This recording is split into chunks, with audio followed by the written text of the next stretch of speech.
type of animal over and over again. Ovis aries. What was that? Oh, sorry, you caught me speaking Latin.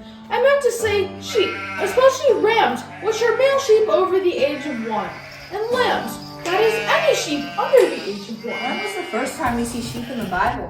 That was with Abel in Genesis chapter 4. The King James Version says that Abel was a keeper of sheep. Basically, his job was a shepherd. His brother Cain's job was a farmer. God asked them for an offering. Abel gave a firstborn lamb, and Cain offered veggies.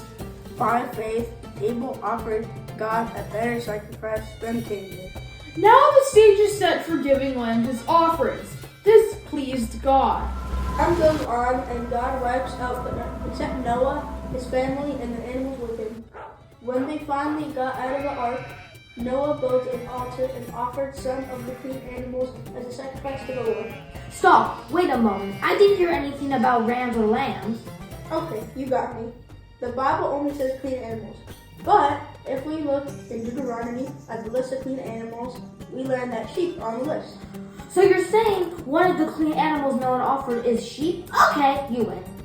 The other big thing is that when Noah made the offering, God made a covenant or promise with him. Fast forward again, and God makes another promise, this time with Abraham. Let me guess, another promise, another sheep. Yup, God promised Abraham a son in his old age, and many descendants and land. One of the animals God asked Abraham to offer was a 3-year-old ram. Am I starting to see a pattern? But wait, there's more.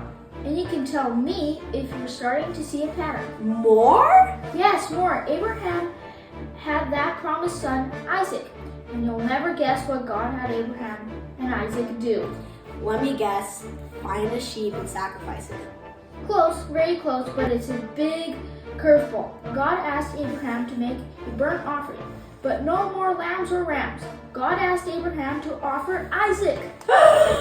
Wait a second, we're talking about sheep, not people. God wanted Abraham to sacrifice his only son? The promised son? That's horrible. You know what? Abraham obeyed. He placed the wood on the altar and then Isaac. And then got out his knife and then... Stop! I can't watch. This really is horrible. Yes, that's exactly it. What? Exactly what? God stopped Abraham. God knew Abraham passed the test of obedience and faith. When Abraham looked up, he saw a ram in the bushes, a substitution for Isaac. So Abraham offered the ram instead, and God renewed his blessings. Whew, I'm relieved. And I'm sure Isaac and Abraham were too. 430 years pass. Not only did God keep his promise to Abraham by giving him a son, Isaac, but many years later, Abraham's family had become a nation, Israel. But things weren't going very well for this new nation. Israel was enslaved by Egyptians, and it was bad. So God had a man named Moses try to convince Pharaoh to let the Israelites go by 9 different plagues. But Pharaoh wouldn't listen. He wouldn't let Israel go. So Moses said God would do one more horrible plague. God will kill all the firstborn in Egypt, people and animals. Wait, how does that work if the Israelites are in Egypt? God had a plan for that. Each Israelite household was to take a lamb and sacrifice it. Then paint the blood around the door.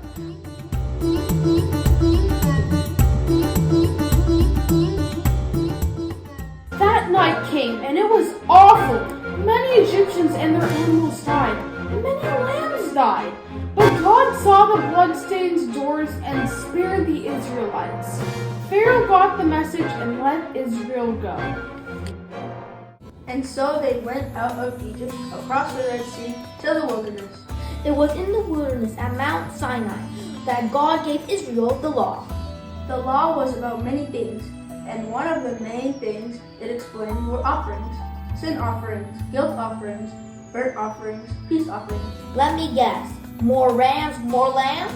Yes, lots of rams and lambs. Just one example is the law said Israel was to sacrifice a lamb both in the morning and evening. And so it went for the nation of Israel for hundreds, no, over 1,000 years. Daily offerings, seasonal offerings, annual offerings. For worship, thanksgiving, and sin, lots of sin. And lots, And lots, and lots, and lots, and lots. and lots of sheep were sacrificed. And then something happened. No, someone happened. When John the Baptist saw this someone, he said, Behold, the Lamb of God, who takes away the sin of the world. Stop! I'm confused again. Are we talking about someone or are we talking about lambs? yes, both! I'm still confused. Did John see a lamb or a person? John the Baptist saw Jesus, the Lamb of God. It's okay. Most people at the time didn't get it either.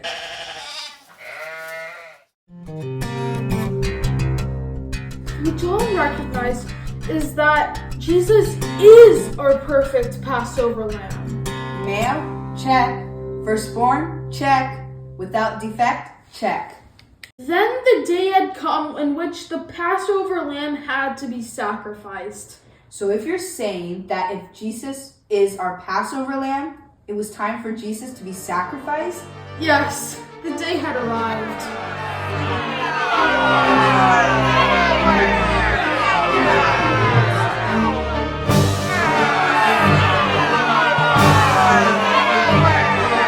It was a terrible day for Jesus. He was arrested, falsely accused, beaten, made fun of, dressed up. And yet Jesus remained quiet. Oh, that's what Isaiah meant. He was led like a lamb to the slaughter, and as a sheep before her shears is silent.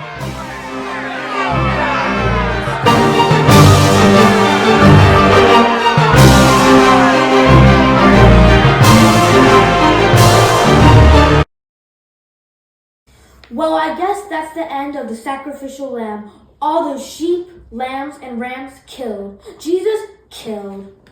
That's what everybody thought. They went ahead and buried Jesus. They buried the lamb. 3 days later, the women came to anoint Jesus' body. That's how sure they were that Jesus was dead. The lamb was dead. But suddenly, 2 angels appeared. Why do you look for the living among the dead? He is not here. He is risen. The Lamb is not dead. The Lamb is alive. But if the lamb is alive, where is he? John got a glimpse of the answer to the question when he had a vision of heaven. John found the Lamb of God, looking as if he had been slain, standing in the center of the throne. He was surrounded by angels singing loudly. Worthy